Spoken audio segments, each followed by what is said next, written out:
want to introduce a new unit to you. One that you probably won't hear about or read about in any textbooks as far as I know. If we think about syllables, so we've got 1, 2, 3, 4, 5, 6, 7 syllables. Some of these are stressed, some of them are unstressed, okay? We know from the lecture the other day that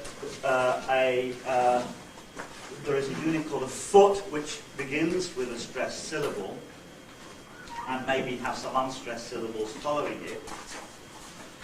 And that we know that some of the stressed syllables are also accented.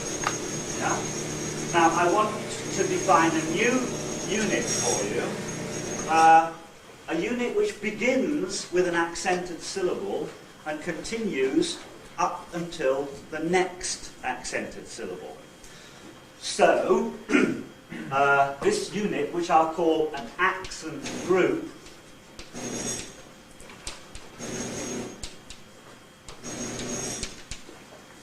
begins with an accented syllable. We must have an accented syllable at the beginning of it. And this may be followed by stressed syllables, or unstressed syllables, or no syllables at all, or combinations of stressed and unstressed syllables, but there must be an accented syllable at the beginning.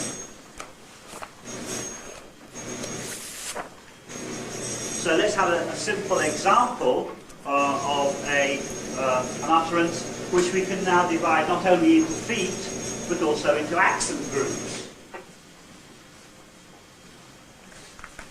You think that man's going to go for a cup of tea?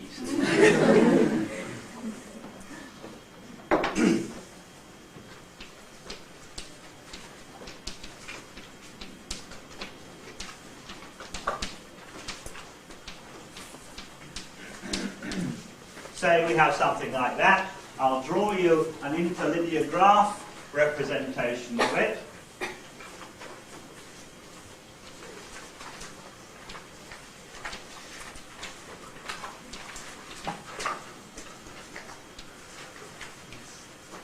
Oh dear, sorry. Okay, so we've got, let's have a look at the stress status. This is unstressed, that's stressed, unstressed, stressed, unstressed, stressed, unstressed. Let's have a look at the accent status of it. Well, that can't be accented because it's unstressed, so that is accented. Why? Because of that change in pitch there. Yeah. That is accented. Why? Because of that gliding pitch down there. This is not accented because it's doing the same as everything in front of it and everything after it. So we only have two accented syllables. We have an onset here and the nucleus there. So put that in as well, onset, nucleus. So in that utterance of that sentence, we've got two accent groups. One beginning on the syllable did, and one beginning on the syllable aren't. So that's one accent group there, that's another accent group there. By the way, the sentence would sound like this. She didn't want to answer. She didn't want to answer. Now, if I change that slightly, change the intonation of that slightly, change the pitch contour slightly, say I did this instead,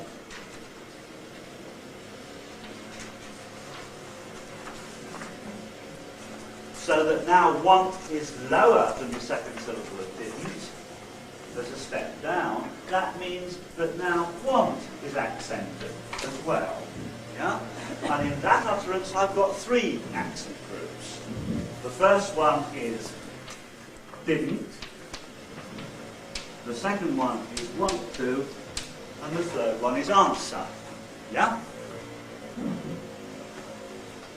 That would then sound like this. She didn't want to answer, My first one was she didn't want to, and my second one was she didn't want to. Okay, so change in pitch makes that syllable accented. I've got a new accent group.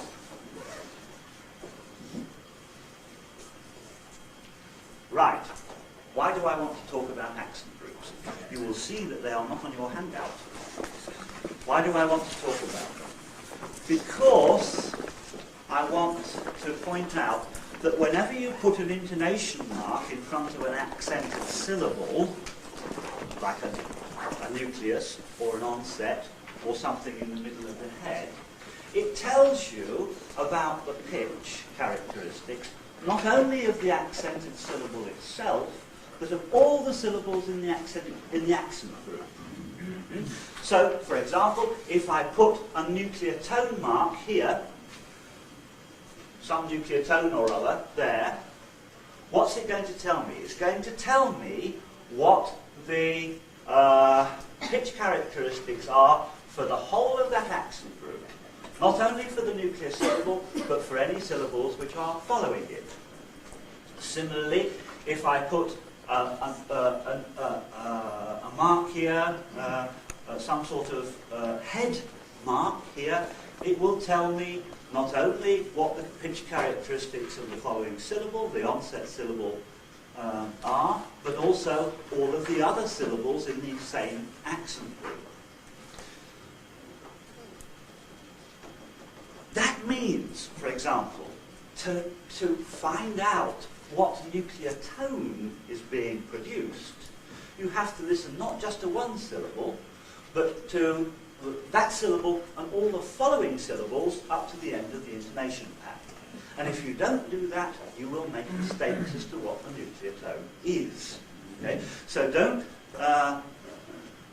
be fooled by the mark. The mark does not just refer to the following syllable, it refers to the following syllable and all of the other syllables following that until you get to the next accented syllable, or to the end of the intonation pattern. Okay?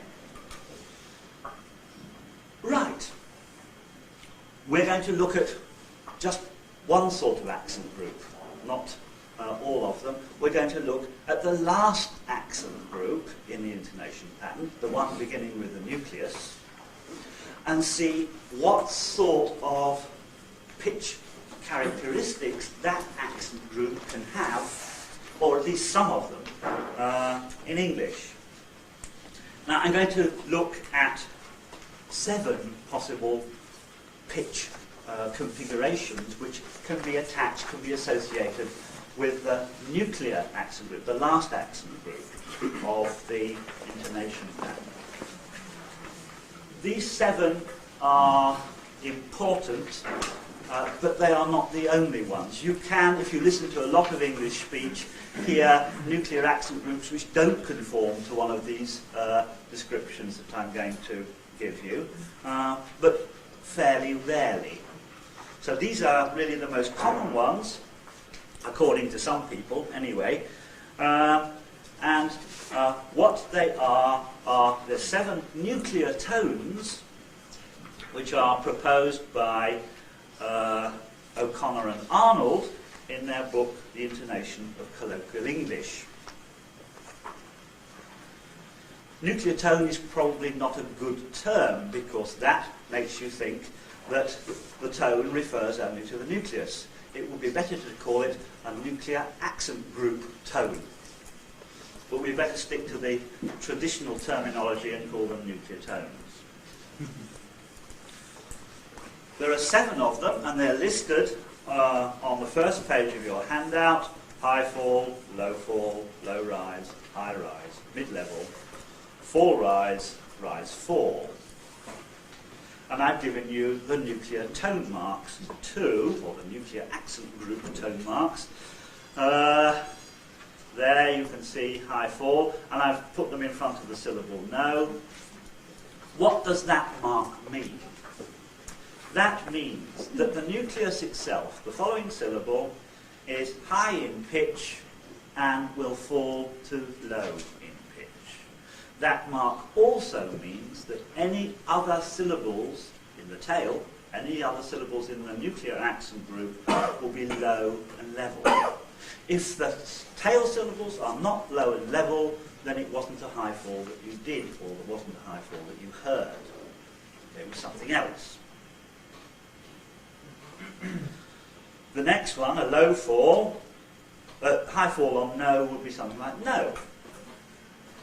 A low fall, with the markers given, that means that you have mid-pitch on the nuclear syllable itself, and it falls to low again, and all the tail syllables are low and level. If they aren't, then it wasn't a low fall, it was something else. A low rise, you have low pitch on the nucleus itself, and, oh no, the pitch rises steadily from the nucleus to the end of the intonation pattern. A high rise, you have mid-pitch on the nucleus itself, and again you have the pitch rising steadily to the end of the intonation pattern.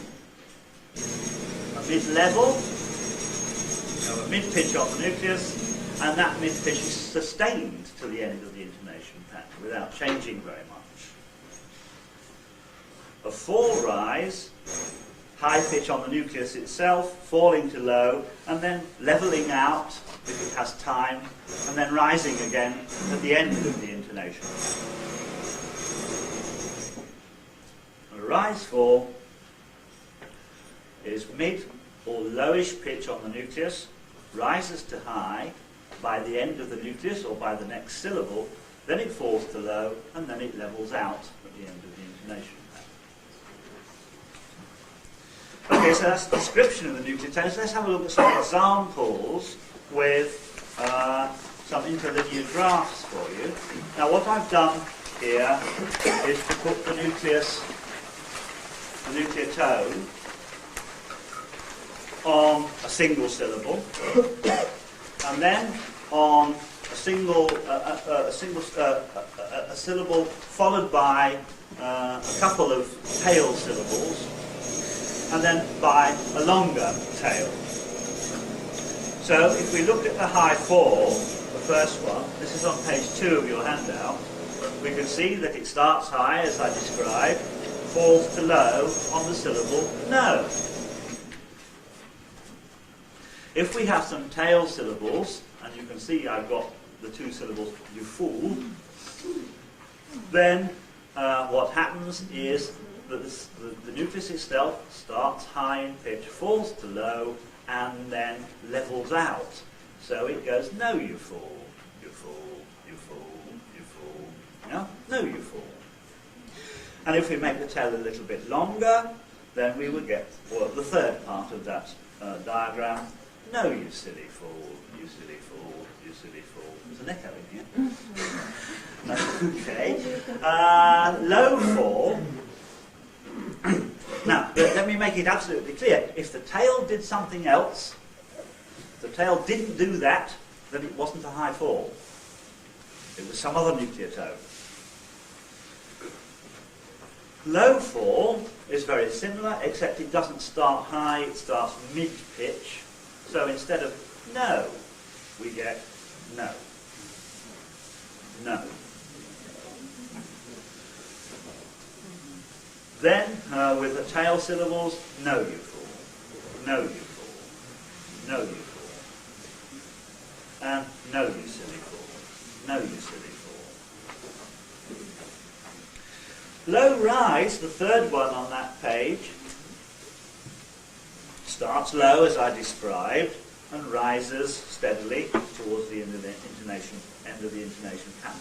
Exactly how high it gets will depend on how much of the intonation pattern there is left for you to put it on, really. So, if there's only one syllable, it probably won't get very high.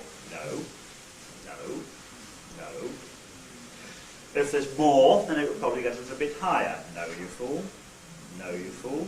And you can see that actually the last syllable is will be slightly rising. The nucleus itself won't rise very much. The last syllable in the tail will rise. By the way, I'm sorry, I made a slight mistake here. you can see that fool is actually a small circle, it should be a big circle, so because it's meant to be stressed.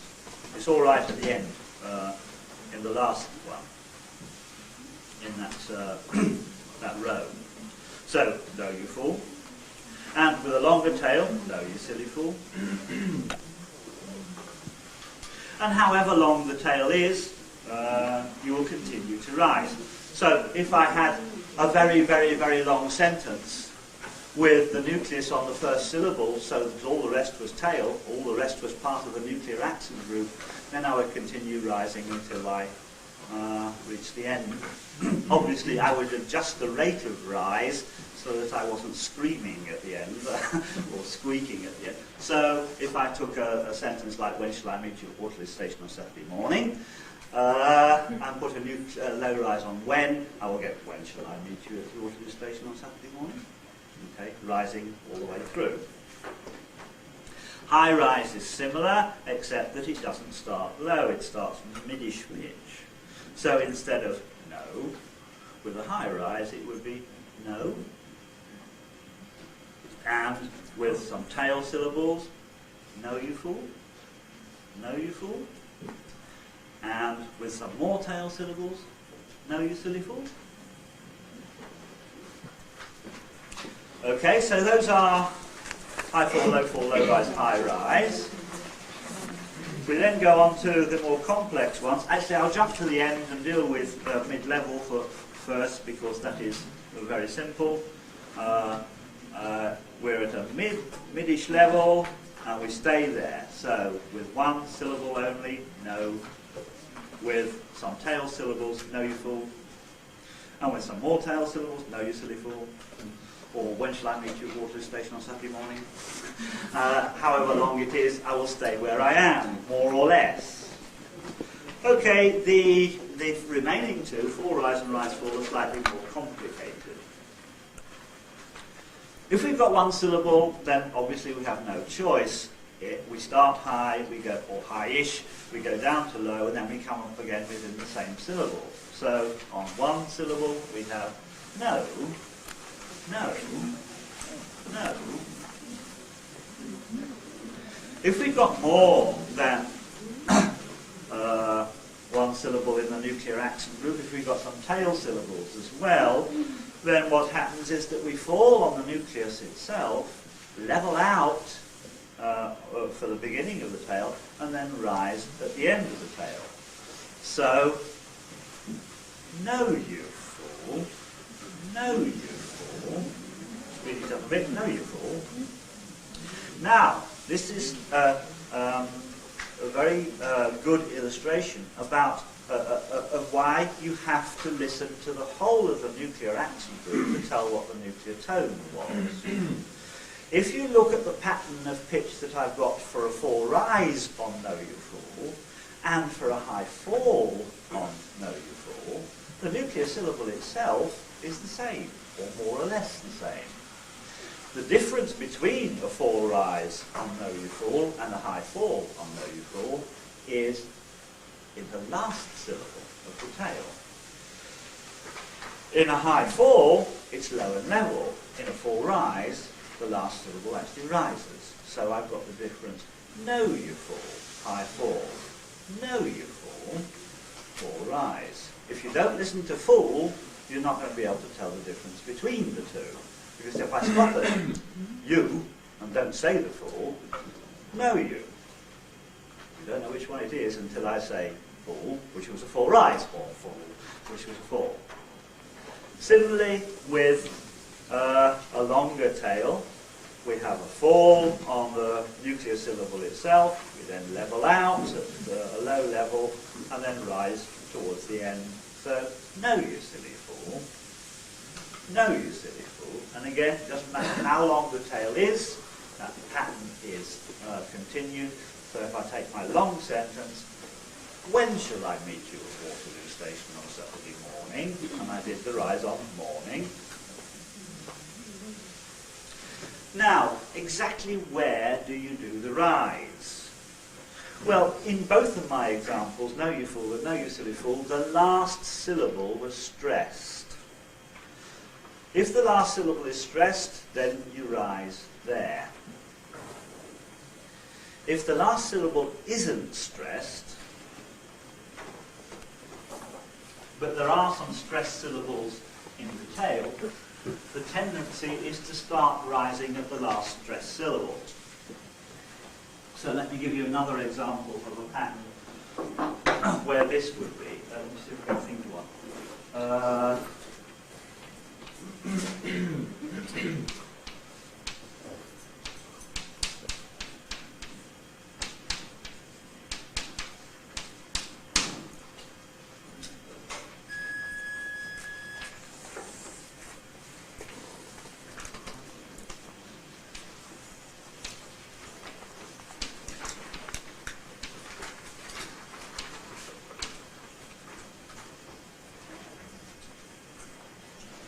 The last syllable here is not stressed, okay? But this syllable probably will be stressed in first syllable of idiot. So that's where the rising gesture starts. That's the last low syllable, and the rising gesture starts there. So, no, you silly idiot. Oh, I put another syllable in, sorry. I meant to say, no, you silly idiot. Okay. If there aren't any stressed syllables in the tail, then you usually do the rise on the last syllable. So if we take a single word like that,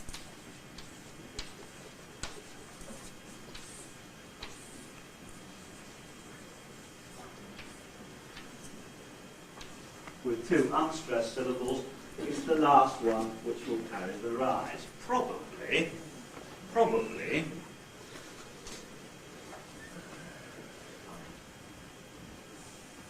Okay. Rise fall is probably the most complicated one. Rise fall on a single syllable is okay, fairly simple. You start mid-pitch, or maybe even quite low pitch, and then rise to quite high and fall again within the same syllable. So on the syllable no, we have no, no, no.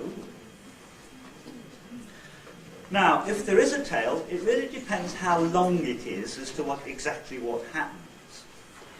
We'll take the longest one first, the one at the end, where I've got no you silly fool. That's fairly straightforward. What happens is that the nuclear syllable is midish pitch, or low, mid to low pitch.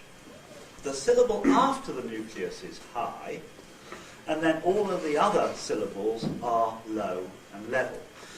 Unfortunately, it's not the same as a fall rise. The fall rise spreads the fall rise over all of the nuclear accent group. The rise fall only spreads it over 3 syllables at the beginning of the nuclear accent group, then it levels out. So that nucleus, so rise fall on no, in no you silly fall, will sound like this. No you silly fall. No you silly fall. No you silly fall.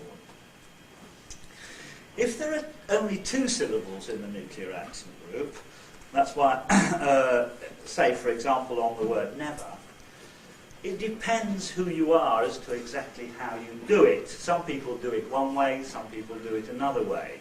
I do it usually, I think, the second way, where the nucleus itself is more or less level at a mid to low pitch, and then the single tail syllable actually falls. So, never, never. Now you may think, good heavens, that sounds like a high fall on the second syllable. It looks the same as a high fall on the second syllable. But, of course, the second syllable of never is not stressed. And the second syllable of never then cannot be accented, so it can't be the nucleus. So, never. All right, the other way to do it is the second block on that line, and that is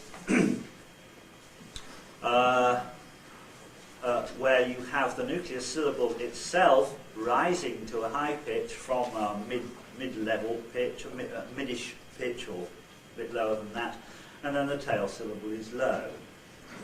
I'll try and do this. This is not my usual way of doing a rise fall. but it will be something like never, never, never, instead of never. Those are both two variants of a rise fall on nuclear accent group where there are only two syllables. Okay, now let me point out a slight complication about this. Not only a slight one, right?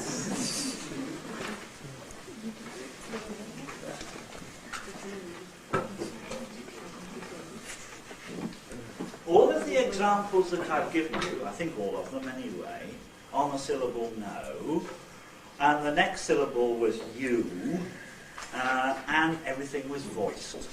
Yeah? Is a voice consonant, O is a vowel, is voiced, Y is voiced, U is voiced. So we've got voicing going all the way through.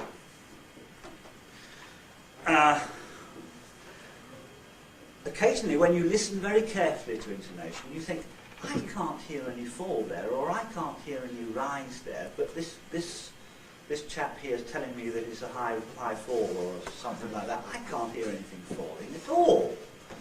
Let me give you an example of that.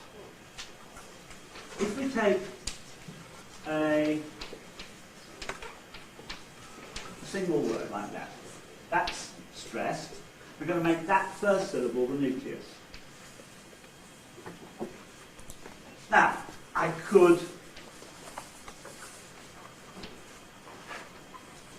indicate it like that, with a high-form nuclear tone. If I said it, I would probably say spectacles. Spectacles. Now, if you listen very carefully, the syllable spec is not falling at all. It's just high. Spectacles. Okay. Why can't you hear a fall? Because this is a short vowel. It is followed by some fortis consonants, some voiceless consonants, which tend to make the vowel even shorter than it would be otherwise. So there is very little time left for the pitch to fall during that vowel. So what you actually hear is something like that.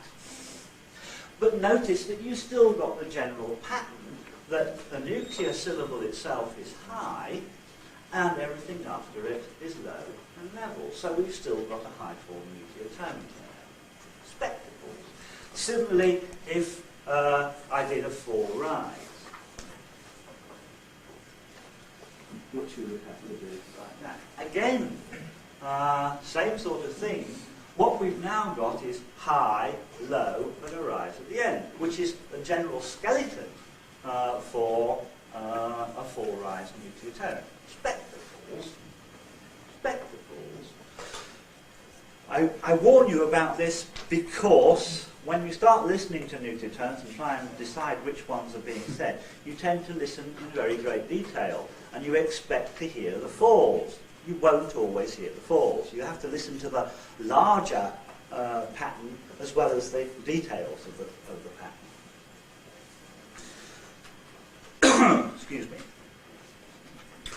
All right. Now,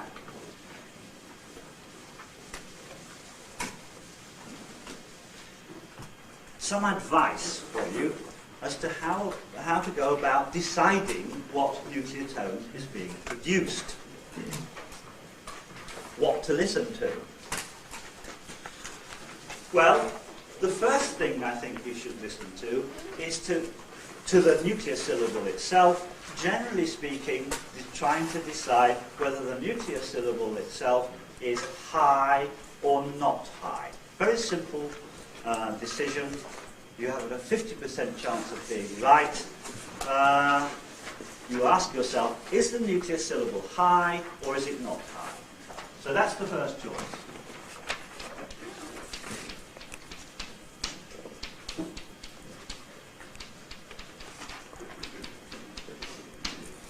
If the nuclear syllable is high, okay, then it must have been a high fall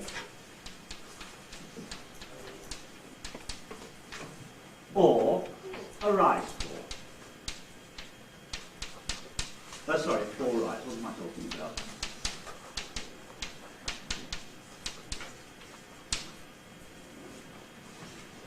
it's not high, then a low rise, fall, level,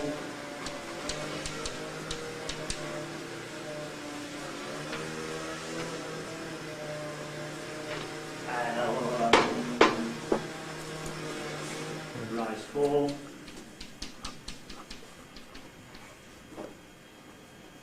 I've missed one. Oh, high rise, thank you. So that's the first. If you ask yourself that question and you get the right answer, then you cut down the possibilities. If it's high, then it must have been a high fall or a fall rise. If it wasn't high, then it's one of those. You can ask yourself another question. Is the nuclear syllable low or not low? Okay. Now, if you answered high, don't bother asking that question. But if you answered not high, ask yourself, is the nuclear syllable low? So,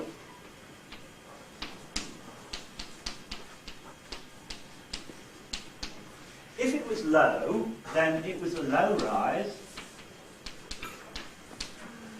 or possibly a rise fall.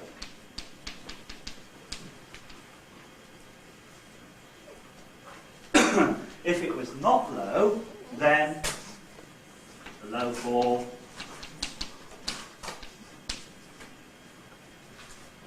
mid-level,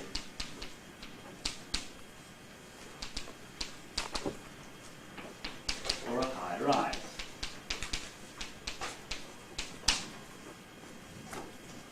Or possibly a rise fall.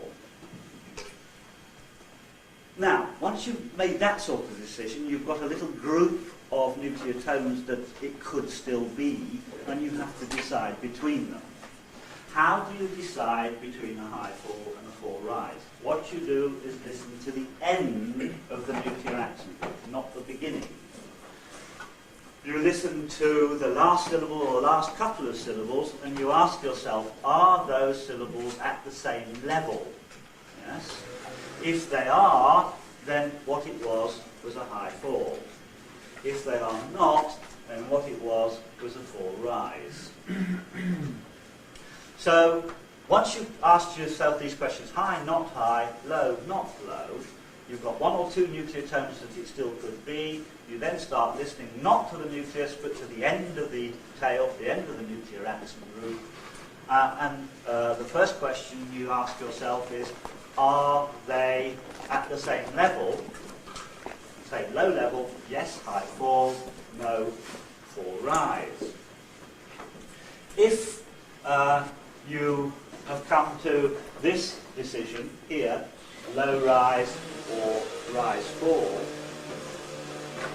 again, ask yourself about the last syllable in the nuclear accent group. Is the last syllable in the nuclear accent group low? Yes, it was a rise fall. No, it was a low rise. Here, if it's not low, ask yourself, is the nuclear syllable, so the end of the accent group, low? Yes, low fall. Not low could be either of those two, mid-level or high rise. And the way to decide between those is, well, it's usually quite easy to tell whether something is mid-level or not. But ask yourself, is the last syllable very high? If the last syllable is very high, then it was a high rise. Okay, I'm going to give you a little bit of practice at doing this. So, clear out your ears, listen carefully. I'm going to say some sentences. And the first job you've got to do is to find out where the nuclear accent group begins, i.e. what the nucleus is. Once you've listened to it a couple of times, I'll be very kind and tell you where the nucleus is. Okay, so then you can start listening, try and put this into practice, so that you can decide whether the nucleus syllable is high, and etc., etc., etc. Okay? All right, the first sentence sounds like this. How did you get him to tell you? Listen to it again. How did you get him to tell you? Listen to it again. How did you get him to tell you? Now, have you all decided where the nucleus is? Tell. Tell. Right, okay. Listen to the two syllables now, tell and you. Ignore everything else. Don't be distracted by what comes before the nucleus. Forget it. Listen from the nucleus to the end. So, how did you get him to tell you? How did you get him to tell you? Is tell generally high or not high? Tell. High. So, it was either a high fall or a fall rise. What do we have to listen to now? We have to listen to you. Okay? Is that lower level or does it rise? How did you get him to tell you? How did you get him to tell you? So, it was a high fall. Yeah? Good.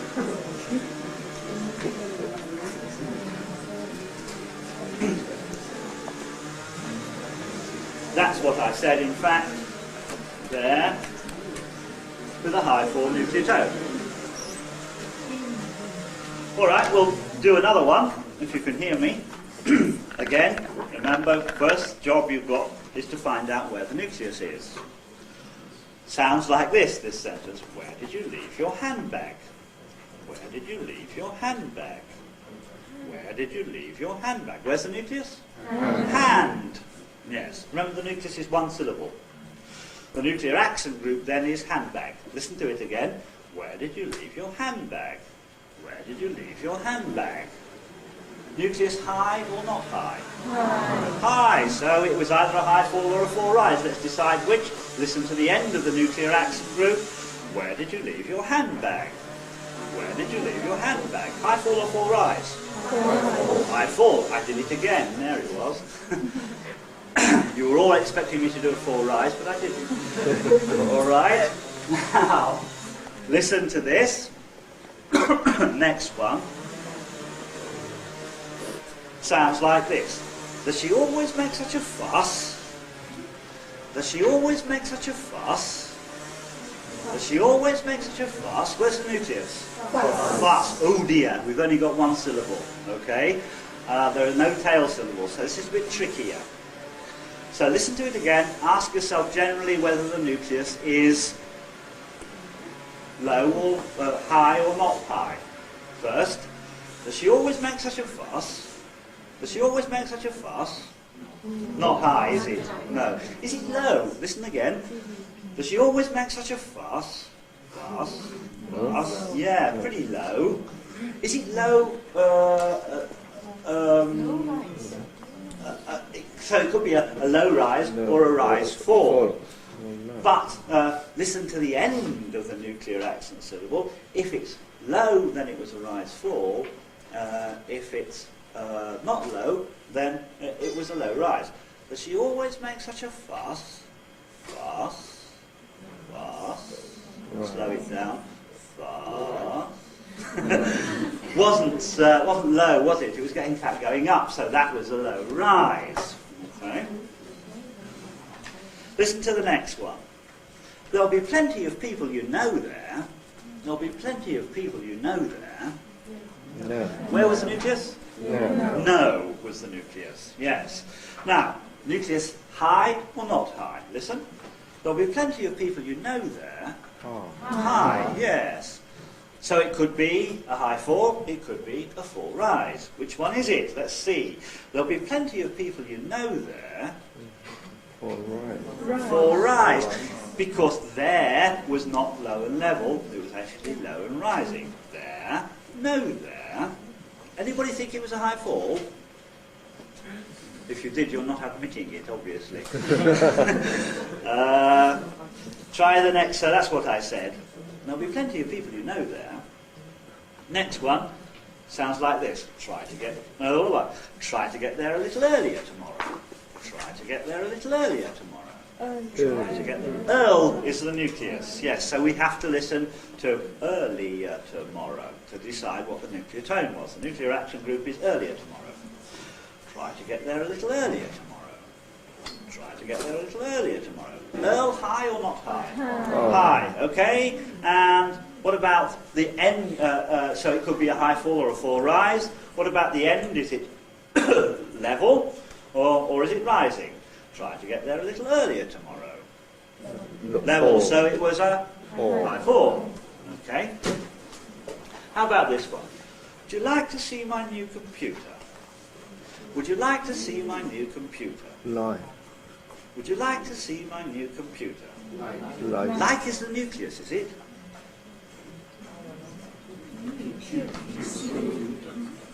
If like was the nucleus, we've got a very peculiar tale. Listen to it. Would you like to see my new computer? Well, tales don't do that, do they? What? Two groups. No, oh no, I wouldn't be so horrible. No, we've only got one. We've only got one intonation group in all of these. I forgot to say that. I'm sorry. Would you like to see my new computer? Where's the nucleus? Pute. Okay. Now, the trouble is that sometimes the onset syllable, which is like in this case, sounds more prominent than the nucleus syllable.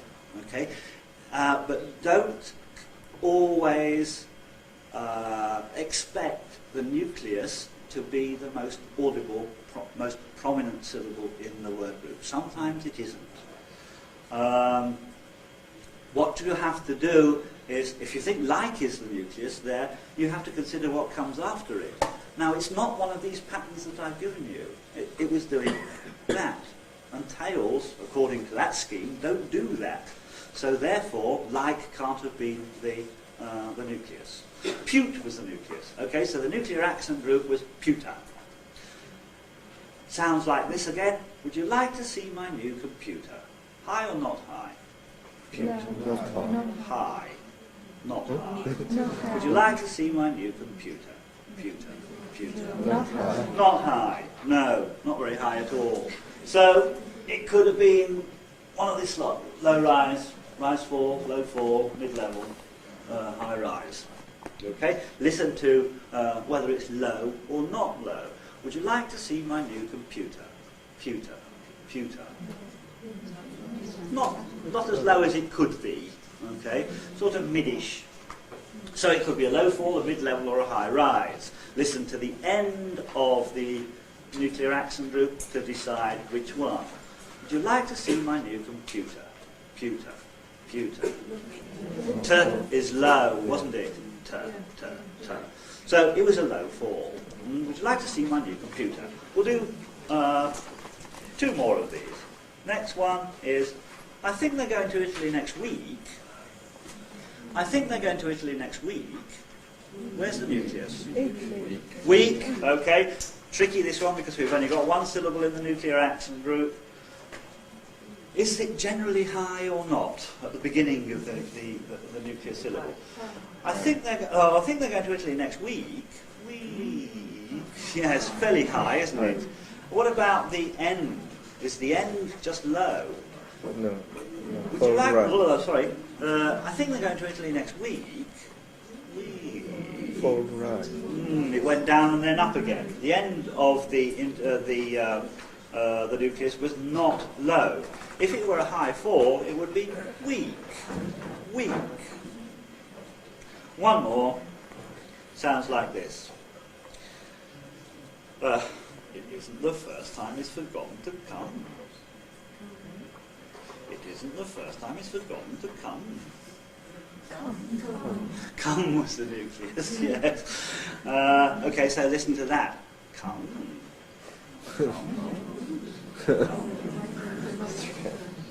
Not high. Not high. It didn't start high, did it? It wasn't car, but car. Come. You have to listen to the as well as the vowel this time. Come. Anybody know what it is? Right. Rise Four. fall it was, yes. Okay. Are there any questions about any of that? Right, don't forget the lecture is 3 p.m. in the Haldane Theatre in the basement of Wilson House, which is 4 Stevenson Way. Yes, sure. There's something I don't understand here in the examples. Right. Here. I see several foods in the examples, me have a look. Yeah. Always no syllable. Yeah. In the low rise, in the high rise, in the full rise. Yes. Are these three pools stressed and they have a change in pitch? The Yes. pitch changes. Yes. Why are they not considered accented syllables? That is a very good question. The answer essentially is that we recognise a certain number of patterns that can end an intonation pattern, that can occur finally in an intonation pattern. And one of them, for example, is a low syllable followed by some rising syllables. So, no, you fool, conforms to that pattern. So we would have to conclude that no is the nucleus. Now, it may seem rather like a circular argument to say, I know that is the nucleus because I know how intonation patterns can end, and intonation patterns end with nuclei. But we recognise whether a tune is ended or not. We do it in music as well. If somebody is familiar with the conventions of at least Western music, then you can usually tell whether a tune has finished or has not finished, even though you don't know the tune. And similarly, I think we learn how tunes can end in intonation. So there is a configuration which can end a tune, and there are configurations which can't end tunes. The other thing is, if I change the words of "know you fool," so that so the last syllable is not stressed, we would still get the same pattern. Rising with the last syllable with a little rise on it. So it doesn't matter whether it's stressed or not, we'll still get the same configuration. However, if you start pushing this theory too hard, then little cracks start appearing in it. Which is why some people in very recent developments of international theory have said the whole idea of the nucleus is not a very good one. And if you read some recent work on intonation, they don't talk about nuclei at all. They just talk about accented syllables of various sorts. However, the nucleus is still a very useful concept when you're learning intonation. It is possible, I think, to learn how to recognise what we mean by the nucleus, although theoretically we get into a little bit of trouble at the edges of the theory. Does that answer your question more or less? Okay. Any other questions? Yes. Well, when the whole pitch pattern in the nucleus doesn't change, you have a full categorization. But when it comes to when the pitch pattern changes, like the full rise and rise fall, you just have the two categorizations. Is there any, can we make a full categorization again? Do you mean can you have things like high fall risers and low fall risers? That's it. Yes, you can. You sure can. Now, whether you really want to say that they mean different things is another matter. I said, I think that at the beginning that you will hear more musical tones than I'm going to describe. And the difference between high fall rise and low fall rise is probably not. You will hear more complex things like that. I want to say a word or two. Try and spot repeating tones. Good morning, everybody.